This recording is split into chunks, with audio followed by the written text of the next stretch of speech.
All right, welcome everyone. We're in week 2 of our Growing Food Justice series, and today we are with Miss Sophia Buggs from Youngstown. Welcome. Thank you for having me. I'm so glad you could be here. I feel like our relationship has been so magical. Like we met in a meeting that I wasn't even supposed to go to. And like I just locked eyes with you and somehow knew that you and I shared a lot of similar values. And then we just keep running into each other in different circles in this space of urban ag and food justice. And so I'm just so appreciative for you to join us today. Okay, yeah, I'm glad to be here. I didn't know that we had such a magical.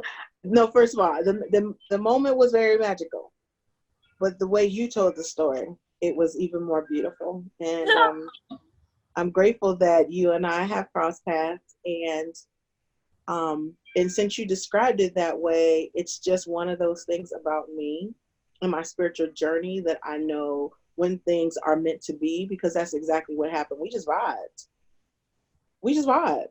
Mm-hmm. You know, we got two different backgrounds, two different agendas, similar, and we just vibed, and just like good people do, made the connection. And I appreciate you for being you and reaching out and reaching back. Yeah, it was so magical for me because at the time I was reading Pleasure Activism and work by Adrienne Marie Brown, and that day we went to lunch. My co-conspirator Johnny Jackson was texting me and was like, "Hey, you're in Youngstown, like you should check out Ladybug's farm." And I was like, "You're not gonna even believe that you said that right now, because I'm with her at this restaurant eating lunch." I had never even been to Youngstown before. So if you could just tell folks like who you are, what Ladybug's farm is. I'm so interested in like how you got started in this work. Mm-hmm. So Ladybug's farm is, I've been telling people, a one-woman operated farm. However, realistically, it is carved out of the knowing that I had to absolutely help heal my own lifestyle situation where I was at in the world. And I didn't know anything about urban agriculture at the time. I just knew I needed to save myself. And because I've always loved nature, the universe kind of just made apparent almost a quarter of a block behind the home in which I inherited while trying to get my life together, like space. And I just thought I'd recreate my grandmother's garden. So in the process of it, and in the growing of it, I have had some help from family and friends and loved ones and missionaries and organizations that are local and far. And basically, it's now it's been classified as an urban farm, but it's growing towards more of a medicinal farm as opposed to urban farming. And although urban agriculture is resistance, it is a place where people find their voice. It's a place to come to the land to heal. I think also it's also a space where it's often shared in a community space by others. So it's definitely owned and operated by me. And so I have my own curriculum, the way I handle land reuse as it relates to helping people to regenerate themselves, to restore themselves, to find the deeper mysteries and the deeper beauties. We don't have space in the world that is owned specifically for people to find themselves on spiritual journeys. Typically, these farms have rules and regulations with zonings and this and that. And in the beginning, that's exactly what Ladybug's Farm was. And I've gone to market, and I plan on doing other markets, but I think I'll be doing markets that's specifically unique to plant medicine. Mm-hmm. That sounds And so land, amazing. and land stewardship, because the land also needs some regeneration, just like we do. So it's kind of a way of being able to have this space where I can develop more understanding about plants and the land, in a much more, I want to say, indigenous way, without being marginalized or told how not to use land, or how it's not safe, or what's poisonous, or what's toxic, or what's not right, or what's not good. All the negatives that come from people who have been living in cities, who've been disconnected from the land, and who people are starting to dream and make those connections about nature and land. But when you finally wake up to find yourself, you discover that power is land. And if you don't have it to practice your spirituality, to practice getting away, or to heal, then you are subjugated to someone else's laws on what that looks like. So, kind of like really bringing back the sacred, bringing back the mystery as it relates to nature. So that's what Ladybug's Farm is doing right now. I love that. And I think it's so relevant for this time that we're in with the virus. And I know you talked in your TED Talk about grace in the in-between times and in troubling times. And this message about resiliency and having spaces for spiritual journeys just feels really reflective of this kind of trauma that we're all experiencing.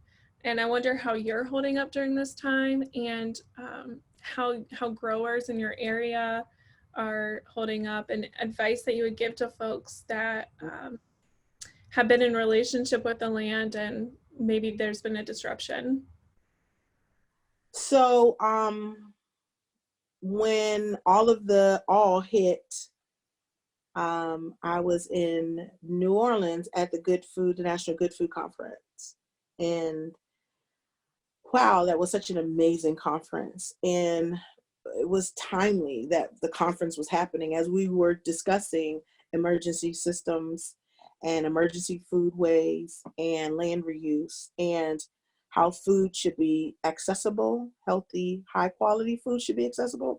Like right when we were talking about frontline responders, many of us were conferencing.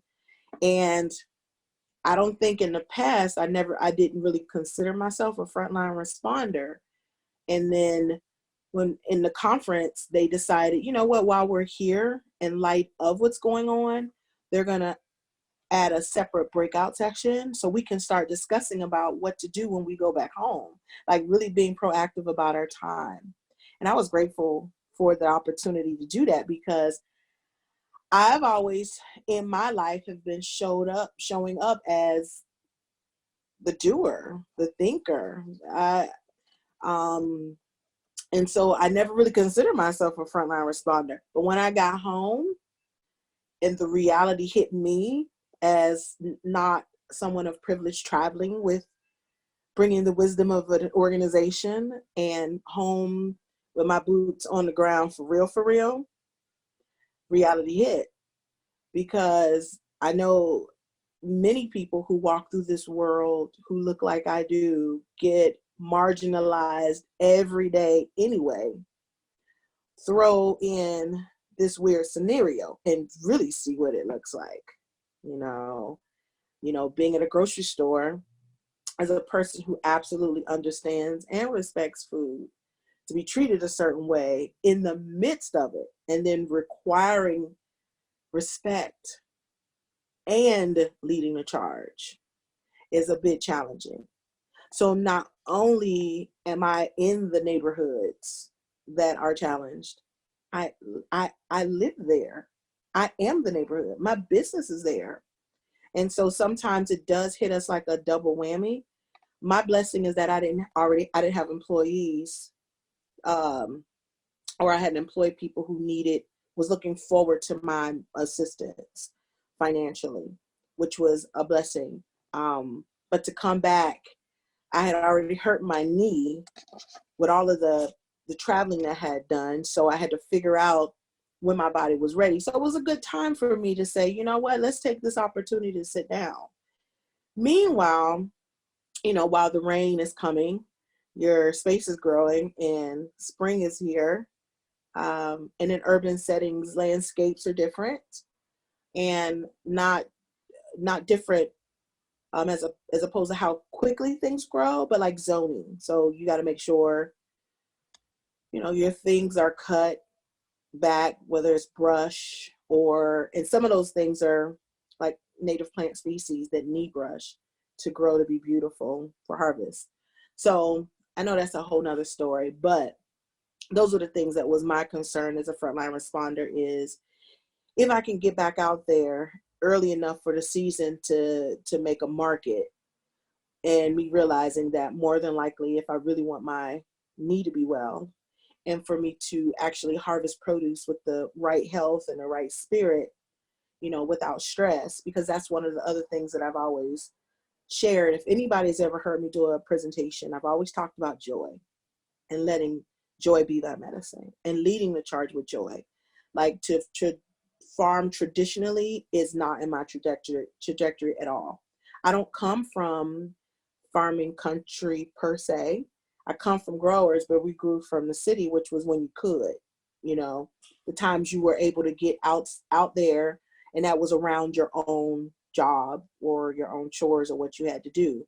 So learning to farm for a business, all while needing to farm to feed yourself, all while needing to farm, feed yourself, and sell is a lot.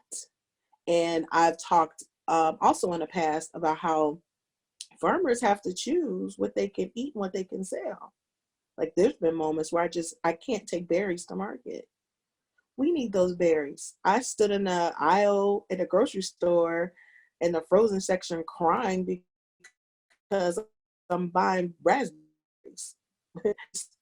Like that, you should not sell raspberries that you are growing.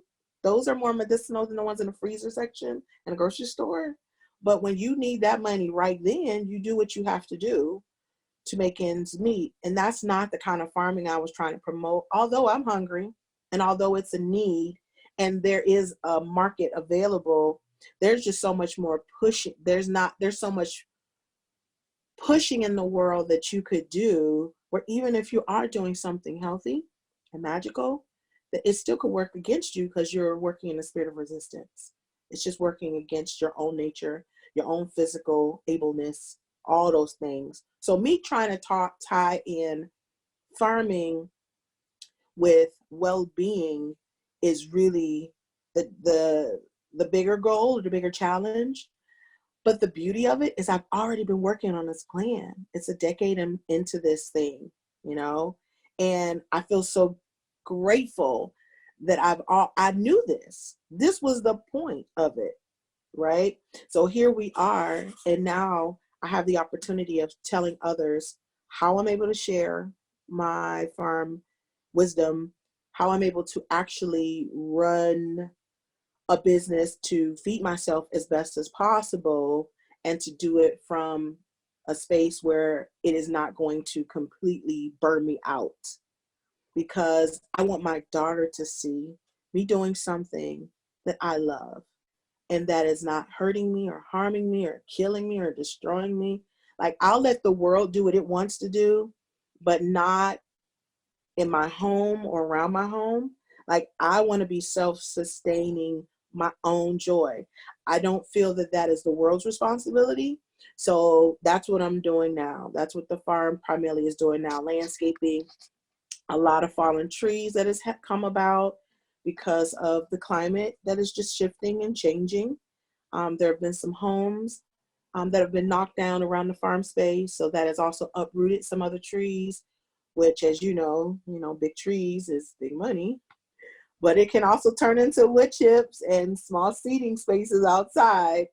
So I'm grateful that I actually am already plugged into the movement that's already started. Like, you need fresh food to keep your immune system healthy.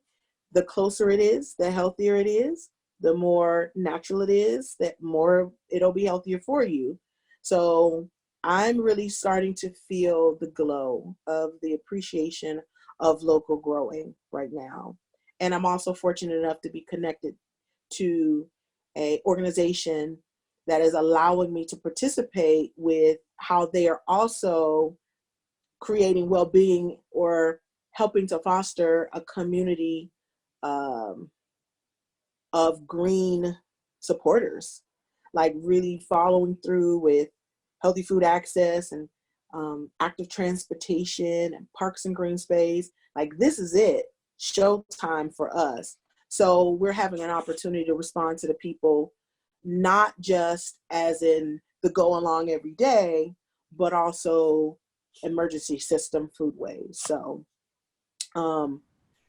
it's a whole lot. My daughter's graduating from high school, and she's also getting her associate's degree, and she also was accepted to YSU. And I'm hoping that my daughter use her skill sets to kind of continue this legacy of urban natural living per se. So I am excited to move on to the next phase, because she absolutely are my other hands, that when times get tough is the other person that's kind of like out there with me, that you don't have to call and say, I need you to hurry up, and she's right here with me. Come on, let's go out there and get the I farm love together. that's really inspiring to hear. School's closed, and so my daughter's home with me right now too. She's only 6, so she's completing kindergarten this week. But I really feel inspired by how you're talking about our work being centered on joy and pleasure, and not allowing that burden to come into our homes. And in this Mm-hmm. time, it's so easy to like it is in our homes. Like, we are living at work right now. I have my computer Yeah, at home and webinars I'm on, and I want Issa to see like my work as powerful and my work as pleasurable and not a burden. And so I'm really trying to like distinguish like what can I say yes to, what does not align that I need to say no to. right. And it's a real world. It's a real world. Like, I am clear, and I make sure that she is clear, that it's not many women who look like me that can navigate it like this. I share with her so often that somehow the universe blessed me with these skill sets to be proactive and to move forward, and to not take less or no for an answer.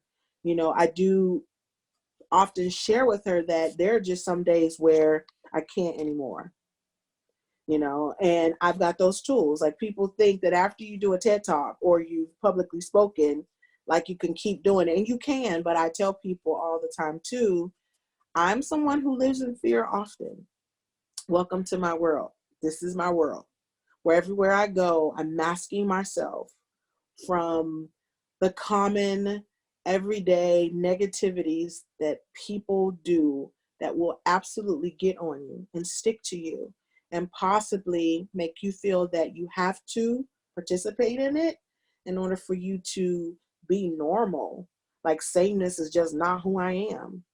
And so when I go in places and people either give you the look or the energy of unwelcomed, or we don't, you have to have tools to brush through that, you know? So I try to practice mindfulness and meditation every day, but when it became more of a duty and not a practice, where I just fell into it, that's where nature always won for me. Because the minute I walked on my porch and grabbed my hand trowel and just headed out, the plants were waving and welcoming, and it began. Like, that's who I am. That is my meditation. That is my practice, is nature, to be exactly who I am everywhere else in the world, just as loving and strong and confident amongst other living beings. Plants are easy to live amongst, per se. As you throw me out in the woods, that might not be the case. But like, just walking through life every day, whether it's a grocery store or in public spaces, I'm often fearful too. But I tell people my practice, which is something I do every day, honoring myself, honoring the natural world, staying in my body and not hiding when it gets difficult, and some of those tools just get me through the day. So I'm often trying to share with her that there are just some skill sets that you must retain, or figure out how to get in the world, if you want to have your sanity and high quality living when you get to be 80 years old, starting that now. hydrating yourself with amazing human beings who are also supporting you and can tell you the honest truth. You know, the thing about urban agriculture, which is interesting, is you don't stop having an urban life. Like, you still have the hustle and bustle along with rural kind of living, especially if you have a farm that is connected to a lot more natural resources as opposed to dead in the middle of a city. I'm fortunate to be backed up against a major park, and our city's been blighted with some housing, so there aren't many houses where my space is. So I could possibly look like a small rural town because that's Ohio anyway. But like, you still don't get away from ambulance and police sirens and on a constant, and putting your things up away, locking them, securing them, because there's all kind of things that happen in the city life. So granted, I would love to bask in the beauty of nature. My natural city surroundings also remind me that sometimes it's resilient to be a groundhog, or to be resilient to be burdock root, because these are some tough times, and as we've seen in the past, when our ancestors used these natural medicines up against other types of technologies and weapons that did not necessarily work for their safety, like, I try to just really get into using those. And so far, nature is one of my greatest, weapon is not the right word, but I'll say allies in this work, Yeah, So when you were describing like they were welcoming you, and like, you know, people aren't always welcoming like that. People have judgment and hate and discrimination. exactly. Like, you pass 25, 40 plant species, well, I do, on the way to meet 50 more, and not one of them say, oh, you should be curly like Yellow Dot. Oh, you should be stronger and taller like this Buckeye. Like, they don't. They just are who they are. And they're even lending their wisdom. Borrow my strength, borrow my curliness, borrow the iron so that your blood could be better. You know, borrow my sting in case you need to protect yourself.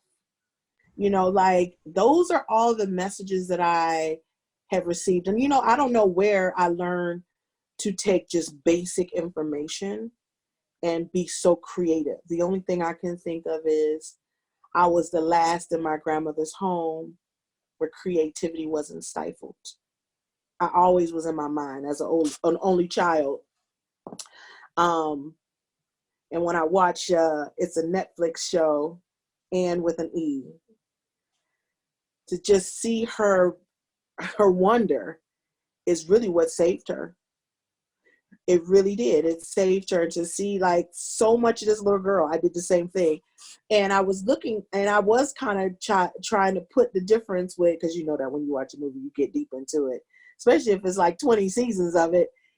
I was thinking, what happened that they didn't know to put me in agriculture, anything as a child? Because that was me. I loved plants. I talked to the sticks and cried because my grandma wouldn't let me bring in the rocks. Because back then she had plastic on everything. You remember those? I don't know if you had that.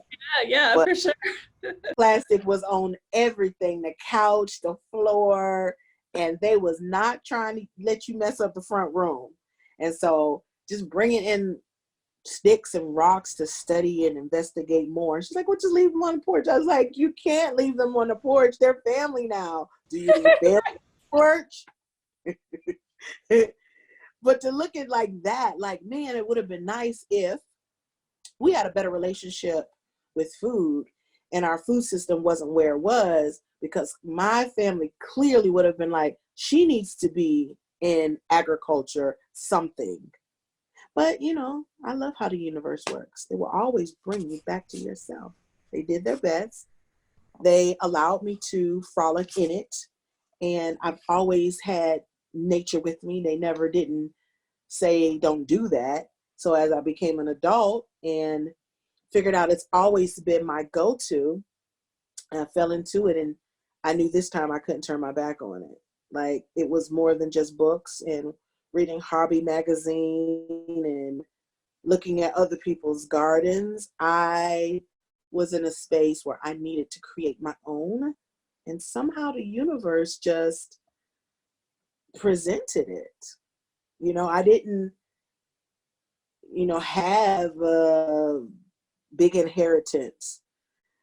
I said yes to myself and looked out the backyard, and there it was. And from then on, took some steps to see how I can make all those dreams of having a hobby farm. And at the time, it was more container gardening. I hadn't thought that big. It was really just growing in kiddie pools that I would go deeper and really have a small urban farm. I love how you describe, and you do this in your TED Talk, and every time I speak with you, you bring up your ancestors. And I think our ancestors and our relationship with family help us build relationship with food and plants. And when I first entered this work, like, I don't come from an agricultural background, but then I started thinking, like, my mom, before she passed away, she was growing food and selling at a farmer's market, and it wasn't large scale, but it was like enough to sustain her. And then I think about, like, my great uncle is still alive in Elkin, North Carolina. And I remember when I was really young, this is kind of embarrassing, but I had a lot of warts on my hands. And he went out to his garden and scraped something on this knife, and then came back and scraped whatever it was, he won't tell us, on my warts, and they've disappeared. I've never had them again. And, like, that was so mind-blowing that something from outdoors could heal me. And it reminds me of your work, that you're using plants as medicine. And I just wonder if you could talk more about that, and, like, what plants could we grow at home that could heal our bodies?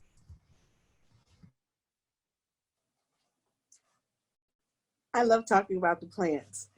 Um, so there are so many plants, so many plants. The plants that I now tell people to get started with are the plants that literally grow outside your home. And first, identify what a plant means to you. A plant can be a tree, it can be a bush, it can be grass, it could be mycelium. Um, so these living beings that are waving at you as you walk out your door saying, me, me, me, me, me. And I really do believe, and this is my spiritual practice or my background and how I show up in the world spiritually, always addresses the living beings that are consistently gathering around you as your helping ancestors or spirit guides. And sometimes that shows up in the plant kingdom. I discovered, for instance, when I moved home, I had fire bushes in front of my home. And I was like, because we didn't have the conversation on how those bushes got there. And I was born and raised in this house. They just were there. They were always there.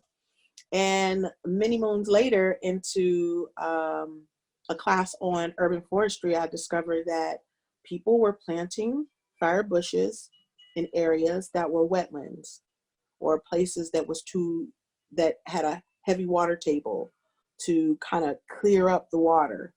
And it just so happens that when I moved home, the spout and the gutter part had a dip where I just couldn't fix it. And so that runoff water I was collecting in a barrel to just water my porch plants went to kind of make it look like it was supposed to be that way, as most urban farms do. They make the best of their situation. And that's exactly what that plant is doing. It's very wet. And if you're not careful, it can absolutely ruin your basement. And I've sealed my basement twice since I've been here. And it's because of that water. But man, I probably would have even more damage if that was not the case with these particular bushes and where they're actually located. So if that is an actual fact or old wives' tale, but I learned that in a urban forestry class about that particular bush, um, I also was saying uh, to the home that whatever happens if something, I couldn't leave my home and actually get out to harvest food that's edible. I randomly got a volunteer black raspberry bush. So black raspberries trailed up this fire bush to fortify itself to produce tons of black raspberries. Literally, I stand on my porch and eat breakfast. There is burdock root also outside my door. That in the beginning was like, gotta get these weeds, they're all over, and of course dandelions out there. And then spiderwort comes later in the season. These are all plants I discovered by just paying attention to where I live. Many of these books were sought after, many of the herbs were sought after, as opposed to, I'm going to read this book and go find the herbs. The herbs were there, and then I learned what the herbs were for and the variety of grass that I had and why these living fences were starting to naturally grow around me. Um, Identifying the plants that can heal you are outside of your door. And you don't always have to consume these plants. Sometimes just the plants being there and the spirit and energy that they bring to your space is also considered medicine. So that's the first thing I would tell people do. Stand on your porch or your apartment complex or stand in the window and gaze outside. And what is the first thing that catches your eye? Make a relationship with it. Like, commit to getting there. If you see a tree cross the walkway, go out there one day and just say, how you doing? And I know we haven't really had a talk where it catches people up speed to what I'm really suggesting. And I know some people's spiritual practice may make them feel a little offset with what that is. But where we're headed today, if for whatever reason you do have a reverence for things that are alive and living, then you too know that those living things has some kind of wisdom or medicine for you. They're not just things to be there. There isn't a relationship that I do believe we're making, even without consciously making it. Somehow this wonderful world seems to know what to do, but the humans. The sun seems to rise every day. You know, the wind blows when it's supposed to. The grass grows when it needs to. And the grass always, and the weeds, they will always our body.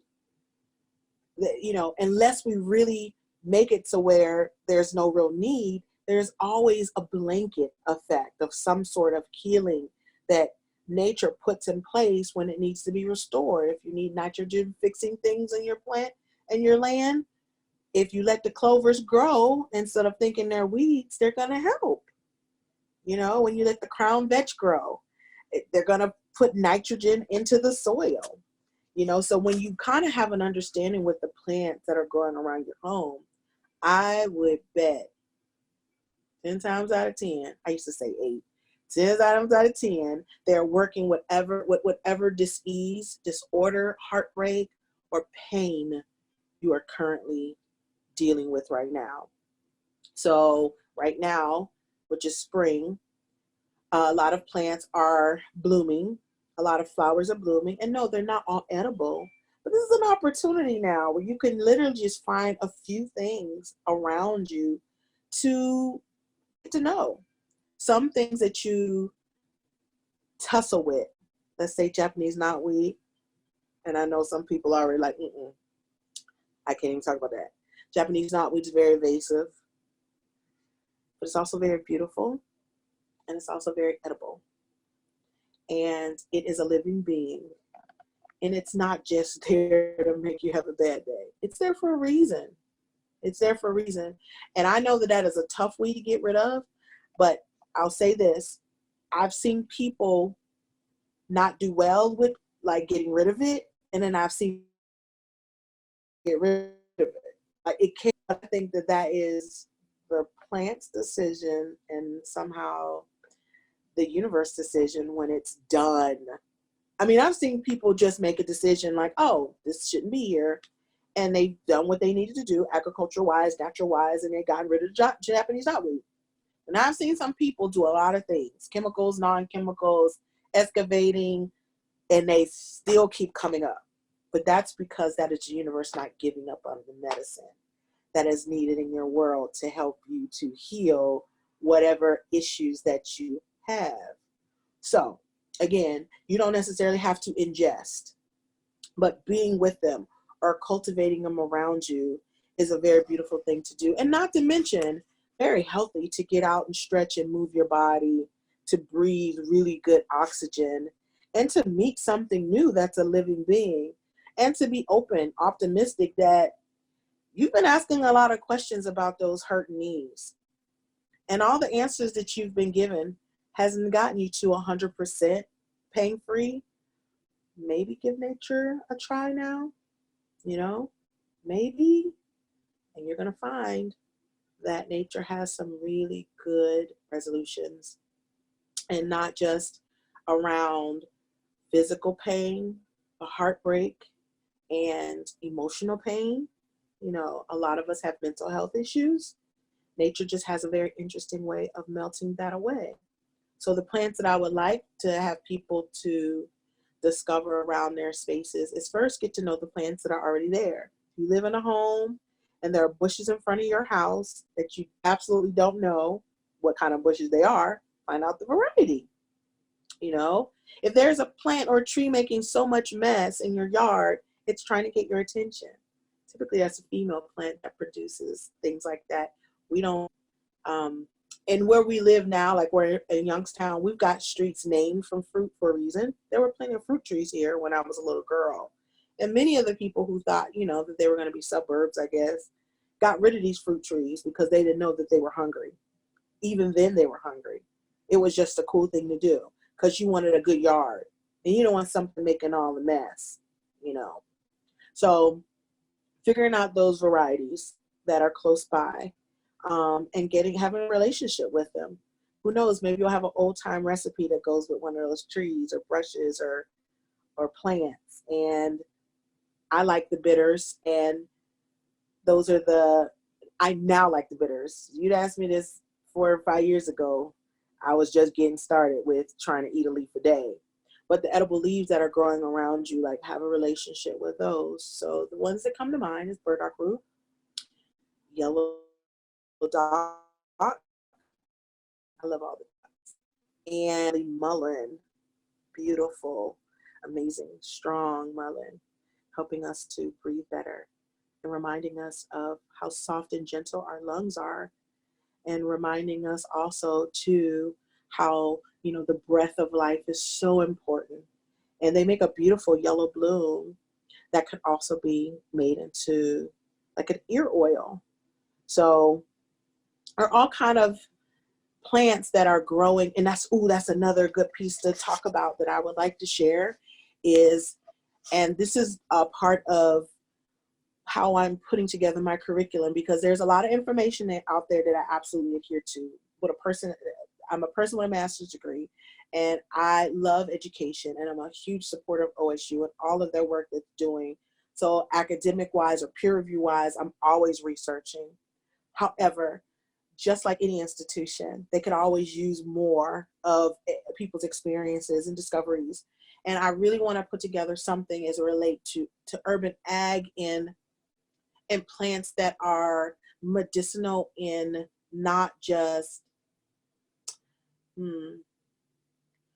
I just say it, what I'm trying to say is, I've got some teachers who feel that you should possibly purchase organic herbs as opposed to urban herbs because of all of the chemicals and the pollutants, and sometimes lead in the soil, and a whole host of all the other reasons that happens as a person who lives in the city, all of the no's that we're told.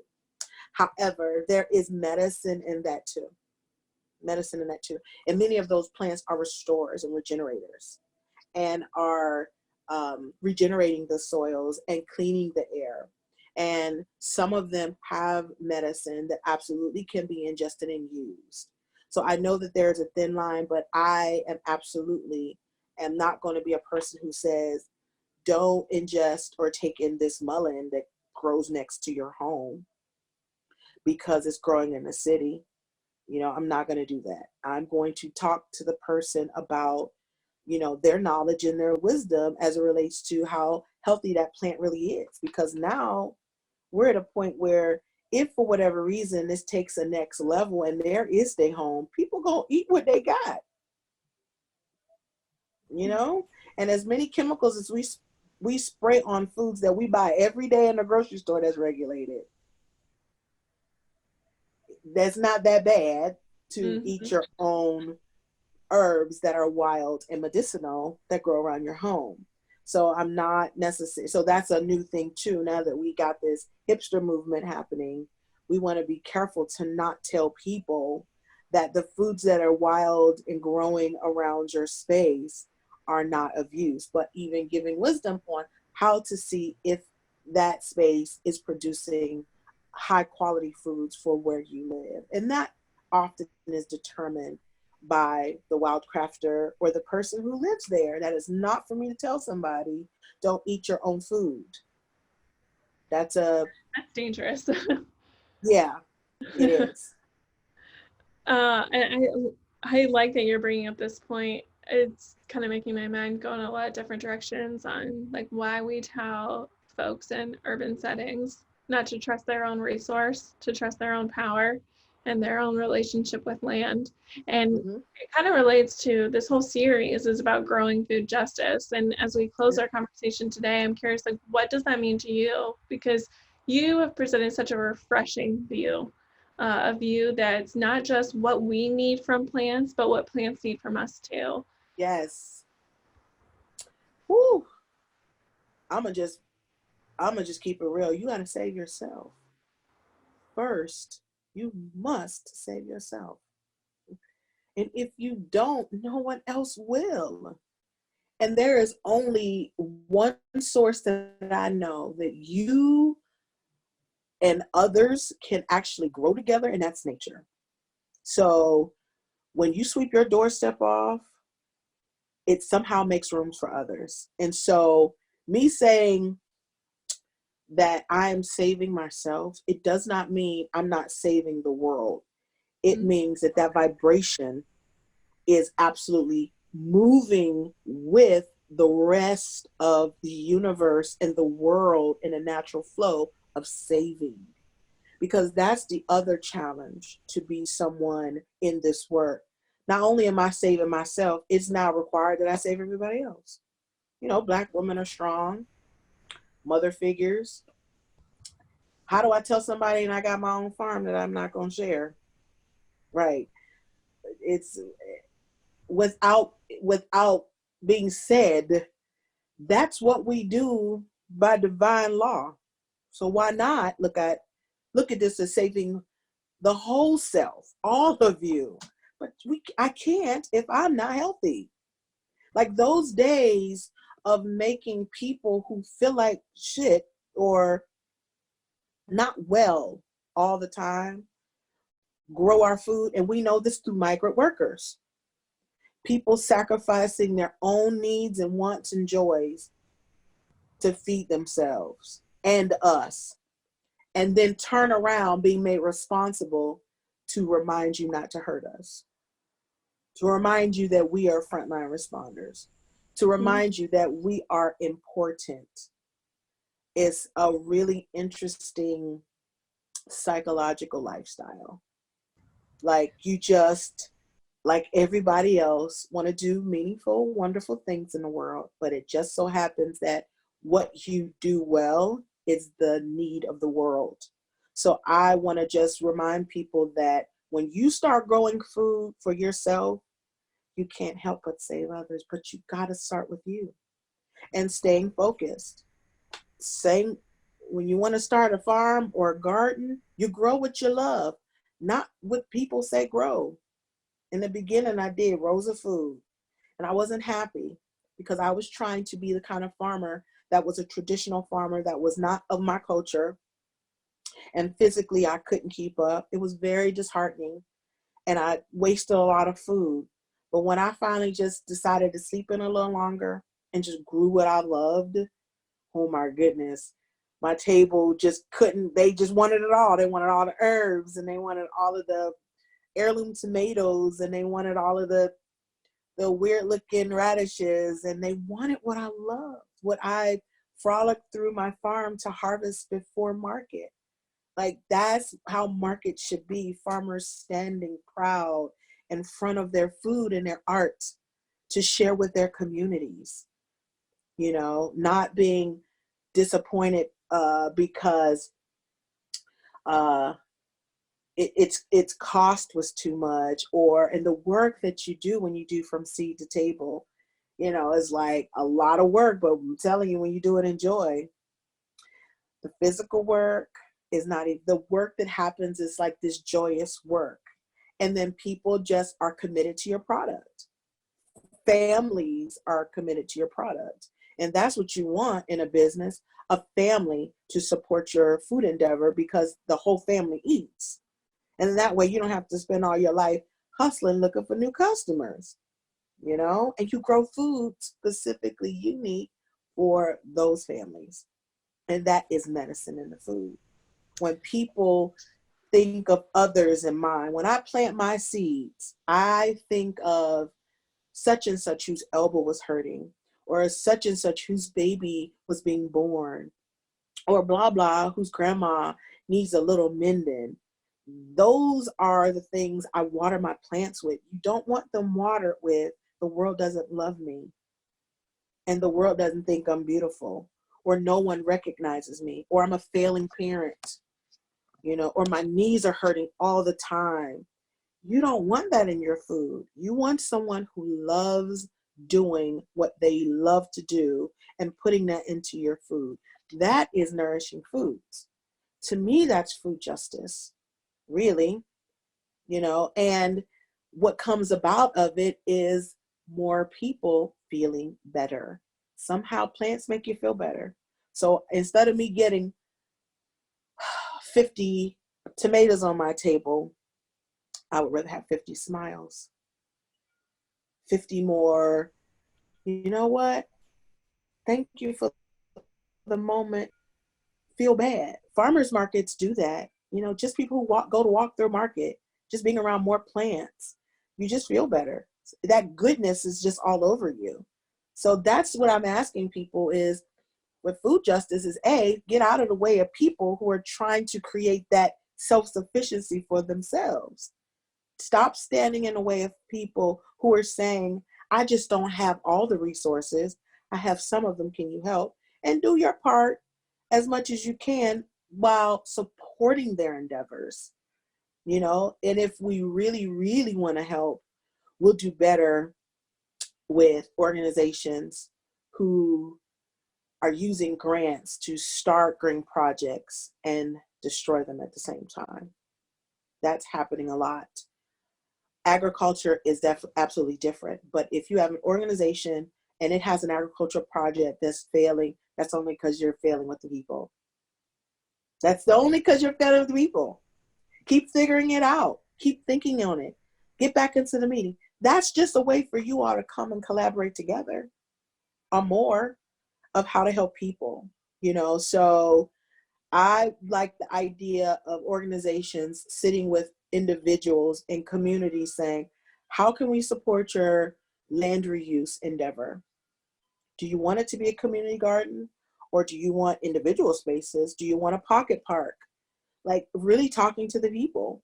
And then the people who are wanting to frolic and have this interesting experience with land reuse, I would start just standing on your porch or where you are, asking questions with the plants. Can I do this?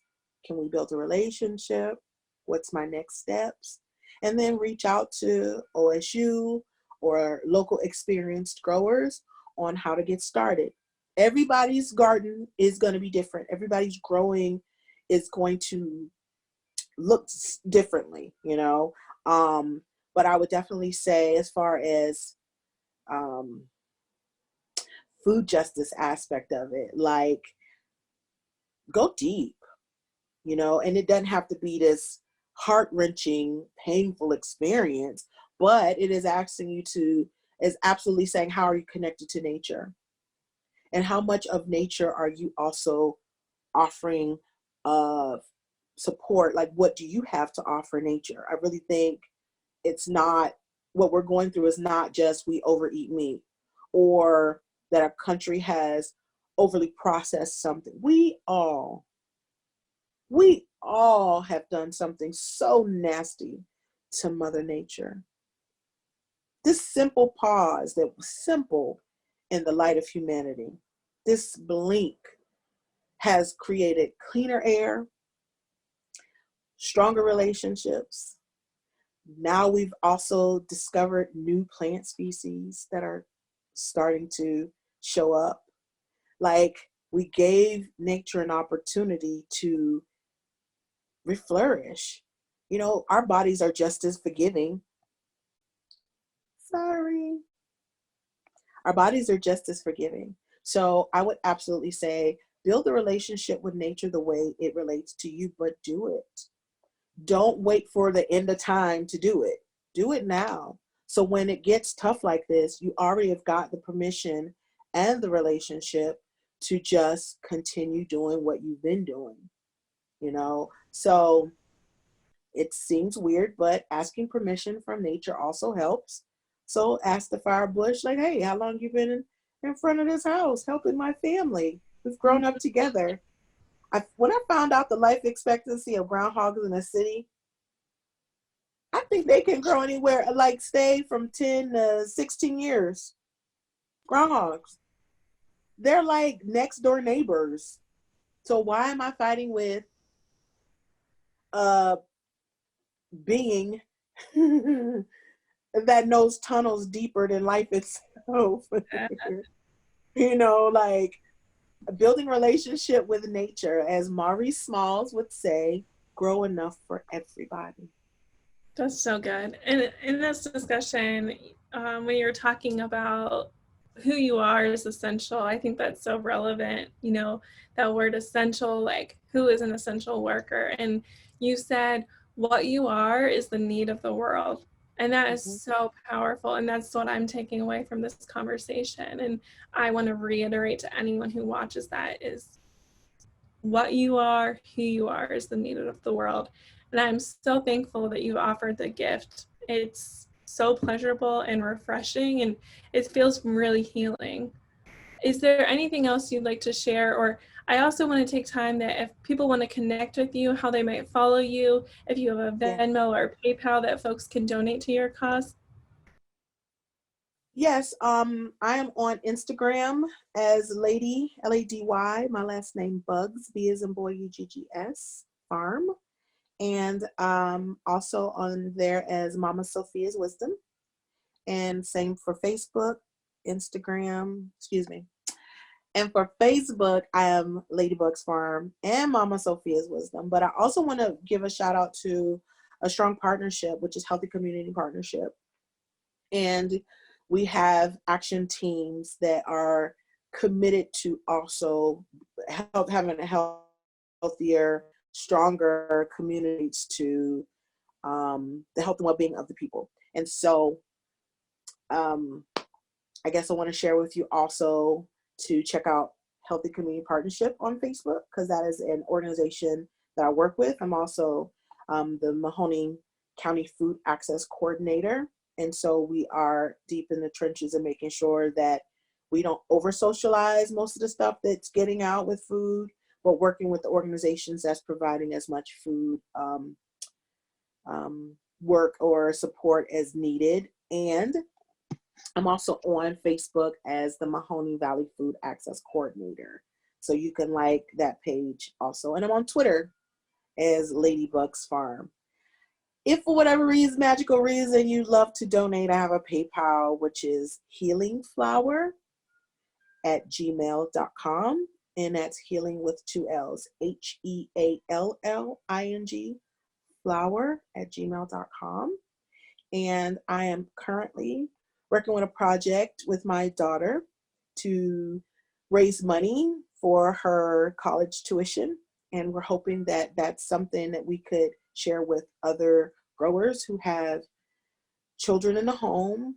And we know that that's always extra funding. So we're going to take all the mugs that I love and don't have room for and turn them into pots. So Passion and I are going to put some plants, and we'll just do an ongoing plant sale as the season changes to raise money for her and us to afford to buy books, because I've got an amazing scholar in my home, and that does take some funding. But we're doing it with the from a space where she can learn to grow and do something that is healthy and honorable to help feed herself to. And so we're going to do some house plants. We're going to go to do some outdoor plants as well. So if you want to hit me up and you're interested about even how the process is going with my budding teenage adult college still want to be my baby daughter,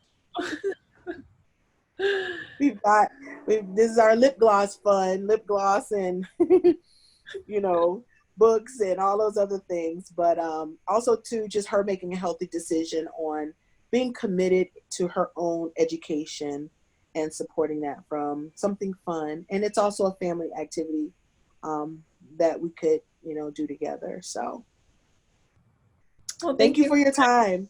You Thank are you an so amazing much. soul, and I love that everywhere I am, and I'm needing to stand up and to represent my community, that there's someone there with such an amazing open spirit like you that is always saying yes to me. So I appreciate you being that person in the room and always speaking up for people like me in those spaces, because that's not always easy for any of us.